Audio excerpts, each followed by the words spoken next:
Jangan lupa like dan subscribe. Pria ini berjualan buah busuk, namun dia menghasilkan banyak uang. Sedangkan pria tua yang ada di sampingnya ini, dia berjualan buah segar, namun tidak ada yang mau membeli dagangannya. Pria tua ini sangatlah baik hati, bahkan kepada anak kecil pun dia memberikan buahnya secara gratis. Lalu dia pun menurunkan harga jualan buahnya.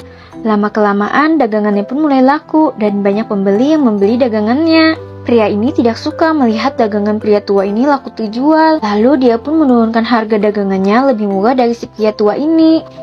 Bahkan dia suka sekali berbuat curang terhadap pembelinya. Suatu ketika saat mereka pulang bersama menaiki sebuah perahu, saat di tengah sungai angin bertiup dengan begitu kencang dan mengakibatkan perahu mereka terombang-ambing dan menabrak sebuah batu karang. Hingga perahu ini pun terbelah menjadi dua. Mereka bertiga pun lalu berenang untuk menyelamatkan diri. Karena merasa susah berenang, lalu pria tua ini pun membuang uang koin hasil dagangannya tadi. Pria ini lalu mengambil uang yang dibuang oleh si pria tua tadi dan mengikatnya di pinggangnya. Di sisi lain, pria tua dan tukang perahu ini pun selamat.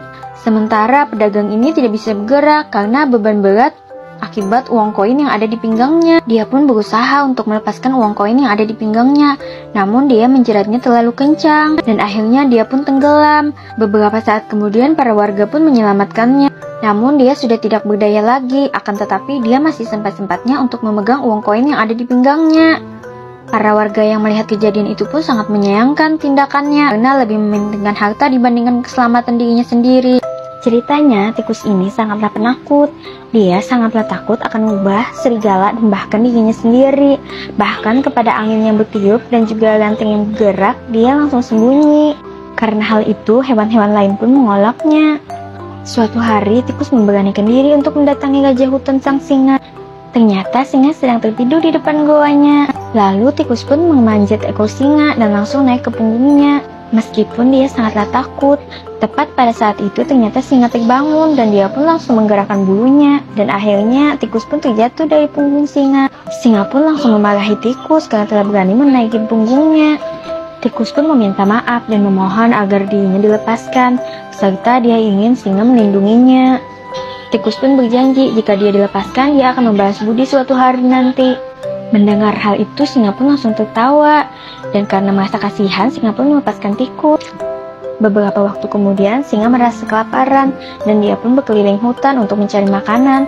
Ternyata dia tidak memperhatikan perangkap pemburu, dan dia pun tertangkap tergantung di udara di dalam sebuah jaring besar. Dia berusaha untuk melepaskan diri, namun tidak bisa. Sementara hewan lain melihat dan memperhatikan singa, namun tidak ada yang berani untuk mendekatinya. Ketika tikus sedang berjalan-jalan, dia melihat singa yang sedang terperangkap. Lalu tikus pun berusaha untuk memberi pertolongan kepada singa. Tikus berusaha sangat keras menggigit jaring agar singa bisa terlepas dari jebakan itu. Karena kegigihan tikus, akhirnya singa pun terselamatkan. Singa mengira tikus tidaklah berguna, akan tetapi tikus sangatlah pemberani. Dan semenjak saat itu, tikus dan singa pun mulai bersahabat. Ceritanya, raja ini memiliki 3 orang putra. Suatu hari saat dia berkeliling negerinya, dia melihat hamparan sawah yang begitu subur. Melihat sawah yang begitu subur, dia malah menjadi gelisah karena dia ingin memilih raja baru dan bingung untuk memilih siapa yang paling pantas menjadi penggantinya. Lalu raja pun menyuruh ketiga putranya untuk melewati serangkaian ujian dan keluar dari istana selama 1 bulan untuk menentukan siapa yang paling pantas untuk menjadi raja kelak. Mereka bertiga pun menyetujuinya dan pergi dari istana. Meski hujan, panas, dan badai, mereka harus melewatinya. Setelah beristirahat sejenak, lalu mereka pun melanjutkan perjalanan mereka. Selama di perjalanan, mereka kepanasan dan tidak menemukan air sama sekali untuk diminum. Hingga di suatu tempat mereka bertiga pun menemukan sebuah sungai. Anak pertama ini pun lalu pergi untuk meminta izin kepada pemiliknya.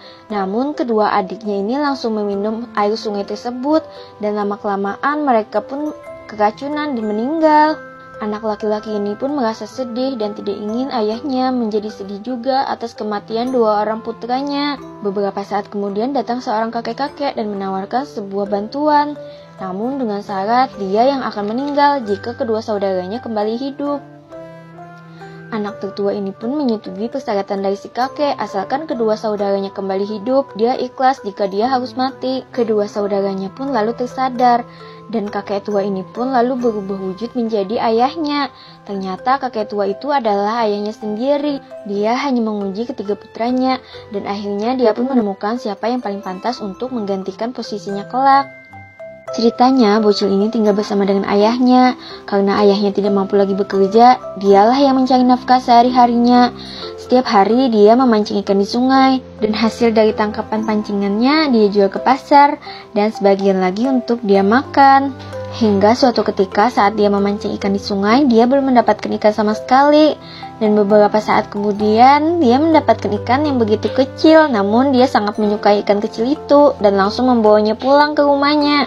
Keesokan harinya, ikan peliharaannya ini tumbuh besar dengan begitu cepatnya, sampai-sampai bocil ini tidak memiliki tempat lagi untuk memelihara ikannya di dalam rumah. Lalu dia pun membawa ikannya ke laut dan melepaskan ikannya, dan dia berjanji akan selalu datang untuk memberinya makan. Keesokan harinya, bocil ini pun menepati janjinya dan memberi makan ikan itu.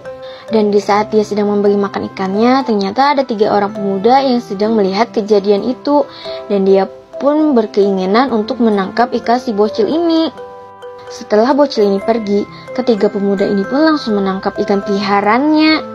Keesokan harinya bocil ini pun memberi makan ikannya lagi. Ternyata ikannya tidak kunjung datang, dan dia pun merasa sedih. Dan saat di perjalanan, ternyata ada 3 pemuda yang baru saja kekenyangan habis memakan ikan dari si bocil.